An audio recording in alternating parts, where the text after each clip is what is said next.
Hi, Bruce. Evan Grant, Dallas Morning News. You want to start with what do you have on Scherzer today? Where does he stand? Max is doing well. He had a nice outing yesterday. Threw around 60 pitches in that area. Have not talked to him about how he feels today. We have some time here before we set this roster, but have to be really encouraged with how he threw the ball, how he feels. So we'll check on him as he gets his treatment today and see where we're at. I felt like I was closer to get an answer on that than on this next question, but do you have a Game 1 starter yet? Now you're closer on the other one. That's what I figured. Yeah. So you're not going to name anybody until Saturday? Probably tomorrow. Yeah. Okay. All right. I'll let somebody else ask a question. What about John Gray? How did he look? John's doing okay. I'll put him in a holding pattern too for the next couple of days. See where we're at as we set this roster. You'll see the next day or two. These guys are going to throw. We'll continue to evaluate them, see where we're at, and see, if they're ready to be put on the roster.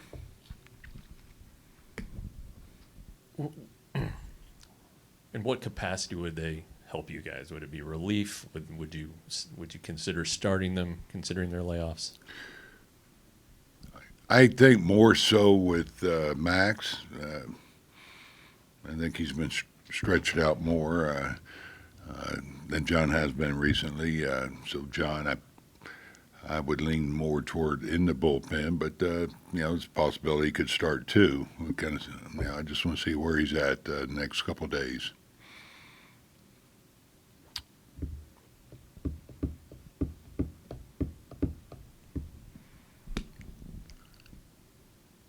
Is everybody else well? No, just getting rest. Everything's good. Yeah, they're all good, all doing well. No issues with anybody. We took the one day off, but yesterday had some guys come in. As today, tomorrow we'll leave for Houston. But no, they're all well. No concerns with anybody on the pitching side or the position player side right now.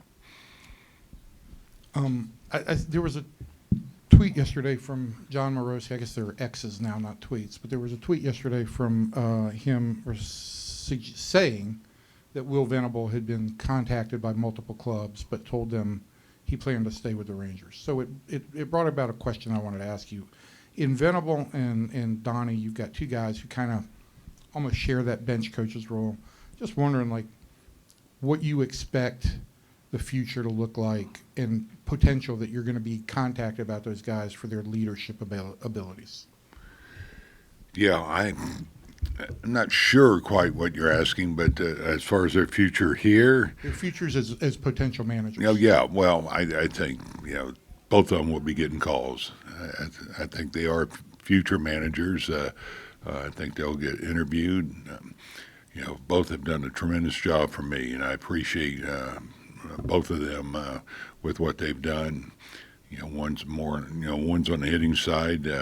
Will's been outstanding, helping me with a lot of things. So he's wore a lot of hats in this game, from coaching on the bases to bench coach, to being in the position that he's in now. So no, I'd hate to lose them, but I know that they're going to get interviewed, as they should. They're both great baseball guys and have really nice futures ahead of them, I think, as managers. Bruce, in a series like this, does knowing the opponent so well make it tougher or easier? That's a great question. I don't know. I don't know how to answer that. Because both clubs do know each other. Hopefully, we make some adjustments after the way some of the games went, to be honest. But you still never stop working to get better or doing something a little bit better. When you're going against your opposing team, so that you never assume that you know enough about them, I guess, is the best way I can put it. So, but the fact that we have them in our division there's a little more knowledge. Probably to your point, it might make it a little easier. Sure, I'm sure for the hitters, because both sides they face, both staffs, and they probably have a good idea what they all have. Coach, nothing like turning up a rivalry a little bit more when there's a World Series bid on the line. But, like you said, some things happened in those last couple of games that you played them that you got to get better. But the last time you went down there was a little, I guess there was a little bit of a meeting at home plate at one point in that game.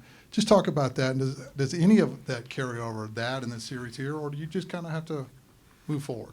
I think you move forward. There's a lot of intensity when you have, and I say we're rivals. There's going to be a lot of intensity involved in the game, and that's going to happen. It won't be the last time it happens, I'm sure. But right now, I don't think either team's thinking about that. We're all thinking the same thing right now. So it's just, hey, focus forward and try to win a ball game. And we've talked quite a bit about you and Dusty, obviously knowing each other so well. Just talk about what it's going to be like facing in the postseason and just how different that could be. Yeah. Well, I don't know how different it could be. I've seen him so much, but it's always good to see Dusty. It's cool. We're both going at it again. When we've been here before, we're going at it, so that's not new. And he's done a tremendous job. I have so much respect for him, and so it's in fact I took some time off, back in it. Here we are going at it again. It's kind of gone full circle again here. With this series, look forward to it. It's going to be a great series, exciting. All Texas series. It's going to be a lot of fun out there. So, do these two teams not like each other? Yeah, you know what? You may have to ask all of them. I'm sure. It's the way baseball should be, I guess. They're your opponent, and so I don't think it should be a love fest out there. Do you? I'm all about peace and love. Okay, that's good. But there is that element, right, that you did have that history, that these fans are going to be very raucous in both places. And does that fuel emotions anymore? There's a huge amount at stake. But does it fuel the possibility of more emotion between the clubs?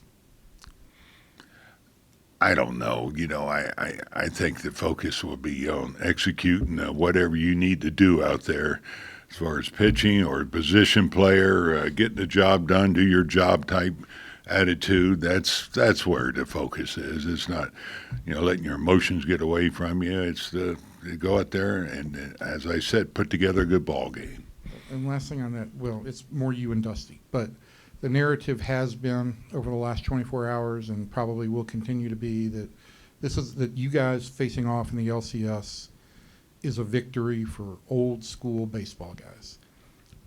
I don't know what you feel like is the connotation of old school baseball guy, but do you feel like it is some kind of victory for guys who maybe had a different view of the game than it is today? I don't know. I didn't look at this, as a victory. I didn't look at it as a competition as far as old versus young, to be honest. I do know the fact that, Dusty's done a great job there. You look at the other veteran managers, I'm talking about Buck, that have done a great job.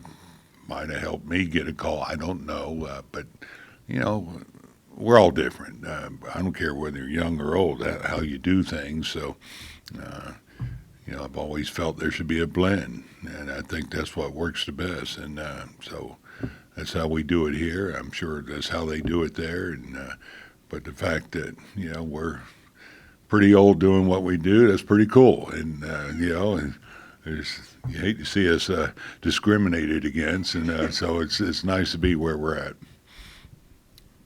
We talked. I think Marcus said something the other day about postseason Corey Seager. Is there a postseason Bruce Bochy? Do you feel like you're managing differently or more aggressively, or how do you characterize, difference between you 162 to October? Kennedy, I don't know if there's that big of a difference, except I will say this. I think when you're in postseason, it's different. It is. I've said this so many times, that margin of error is not there that you have during the season, so you are going to manage a little bit different. But really, other than that, I don't know what else. You can do that much different. You put your lineup out there and you put your pitching out there, and hopefully you have them prepared and they execute, and we'll see where we're at. It's a little, I've always been in the National League with pitcher hitting, so that's a little bit different and probably not as much strategy, to be honest. But I just think it's important that you be who you are and stay the course too. But you do have to make adjustments in the postseason. These last few weeks, it seems like Austin Hedges has been the first guy off the bench celebrating, cheering. He's been at the center of every celebration in the clubhouse when the balls are popping. Just what has he brought some kind of energy since he came? Or what have you seen, I guess, with the energy he's brought? Yeah, Not just- he's brought a couple of things. He has, and to your point, he has brought that. He's a lot of fun to be around, and he's doing what you want you guys to do, and that's enjoy being around and have that joy I talk about a lot. And so he brings that, the enthusiasm, the experience. He's been around, and guys love him. But he's also has a lot of knowledge. And as far as working with these pitchers, yesterday he cut all of our pitchers. He wanted to be back there to take a look at them and try to help them out. So he's brought some tangibles. Hey Bruce, how encouraging was it to see Nathaniel Lowe's game on Tuesday, and then how big against a pitching staff full of righties in the Astros is Lowe's bat going to be? Yeah, well, he's one of our guys. I know I've moved him in the order here to balance it out and make it a little tougher on the pockets, I guess you could say. But yeah, here's the guy that hitting our 3-hole for the most part, almost the whole year. And so, yeah, I think it was big for him. I think you could see it from him, too, the emotion that came out when he hit that ball. He's been battling it. He's been trying to get his timing. But, last game he was on time. It showed and took some really good swings. So we need him. We need everybody. Speaking of Hedges, in the post-game celebration, you made a comment about his bottom. I did. Yeah. I got to clean it up a little bit. I'm sorry. Is there a explanation on that one? Well, as I said, I'd have to kill you if I gave it to you. It's some things are sacrosanct in this clubhouse. So, that's where I'll leave it. Down the road, yeah, I'll talk about it a little bit, but right now, no, I have to keep that one to myself. I told Hedgie I would. I'm not even sure how to follow that one up. But Yeah. you've only been part of this Rangers-Astros rivalry for this 1 year, but as you've been part of it, have you seen any semblances to ones that you've been in the past that were really good rivalries? Well, I mean, you look at L.A., San Francisco, I think also San Diego. They're great. I think when you have these type situations. So those are the ones I can speak of. It's a little different here because Houston was in the National League so long and haven't been here, and that sometimes it takes time to build that. But you can see it developing here. Yeah, I guess 23 years is enough time to build some hatred between these two teams, huh? Yeah, that's a lot of time. I think Stephen kind of took my question to a certain degree. When you played for the Astros, they were in different leagues. Are you surprised that this has become a rivalry as quickly as it's become, especially with the two teams being in the same league and division now? No, I'm not. I mean, you look at logistics here. I mean, we got a 40-minute flight, so that has a lot to do with it. When you just fly there and their fans can drive here, our fans can drive there. You're in the same state, so no, I'm not surprised how quickly it's developing. You said, in talking about managers, you said we're all different. What's common between you and Dusty? What do you think is the commonality between the two of you guys and why you've been so successful for so long? I think the will or desire to do well, to win. I can't speak for Dusty. I haven't been with Dusty as far as on the same club or anything, so that's a hard one for me to answer. But I think both are really competitive guys that want to do all we can to win. I think that's the biggest one that I can come up with. Who's got better taste in wine? It's a good question. You know what? We need to do a tasting. You know, he's got his own wine, so I don't know if he ventures far off his own because it's pretty good. You're a cab guy? No, I like to mix it up. It depends what I'm doing. As far as, am I eating? Am I just sitting there? Is it hot? Is it cold? Oh, you're a wine snob. Okay. I'm a wine snob. So then let me just ask the other part of that. What do you think is the biggest difference between you and Dusty? Gosh, I don't know how to answer that one either. I can't answer that because, you know, I think we're similar in a lot of ways. We enjoy wine. We both love to fish and hunt, and we're both competitive on the baseball field. Height. I think you have him in. The biggest difference is he's a good hitter. Boch, bullpen management is obviously such a big part of the game as a manager. In the postseason with the layoffs between games and then the frequency or infrequency of use for some guys, is it more difficult this time of year to manage these guys and to make sure, I don't know, to feel comfortable that maybe somebody who hasn't thrown for a long time is going to be sharp, that kind of thing? I think a little bit, yeah. To your point, yeah, I do. You know, I told Berkey, you know, when he came in, you know, his last game against Baltimore, you know, he was amped up, and I said, you know, that's not just your fault. You just hadn't pitched in a while. You know, this last game he had pitched was in Seattle, so that's why they're throwing now. That's why they're getting some work, and so they can maybe chip a little rust off, so to speak, and get back to commanding the ball a bit better because you're not going to power your way through these guys. Back to Scherzer, I'm guessing he'll be trying to convince you pretty hard that he's good to go. How do you weigh what he's telling you versus what you've seen? Well, I think you have to go on what you see too, as much as what he's telling you. Yeah, no question. You know, we watched him, and it was good. That's why I said it was really, really encouraging. You know, he got up and down quite a few times to the point where that strength and stamina showed up, and so we were comfortable with that. Now, it's just a matter of how he feels today and tomorrow. That's why we'll hold off setting his roster, just make sure that, you know, he's not, you know, we're at risk to where we have to, once we put him on the IL, because then you lose him for the next one. Boch, is there anything with the best of 7 format, or maybe specifically the 2-3-2 format strategically that jumps out to you as far as how you might handle things compared to a best of 5 or a best of 3 format? Maybe a little bit when you get into this on where you're at with your bullpen, how much you've used them. You know, best of 7, you can wear them down. So, you know, that's what you got to monitor a little bit more than anything. You know, that's you getting a best of 5 when, you know, you're playing 2, you know, off or whatever. Well, those guys can keep going, but, you know, best of 7, it can catch up with them a little bit. So I think that's the biggest difference.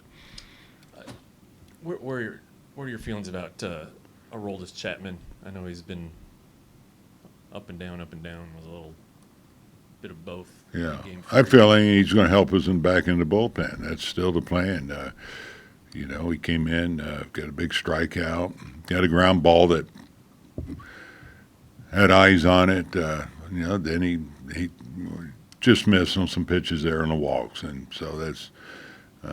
No, his stuff was good. He feels good. So, no, he's the guy that's helping us out late in the game. Everybody set? Thank you. Thank you.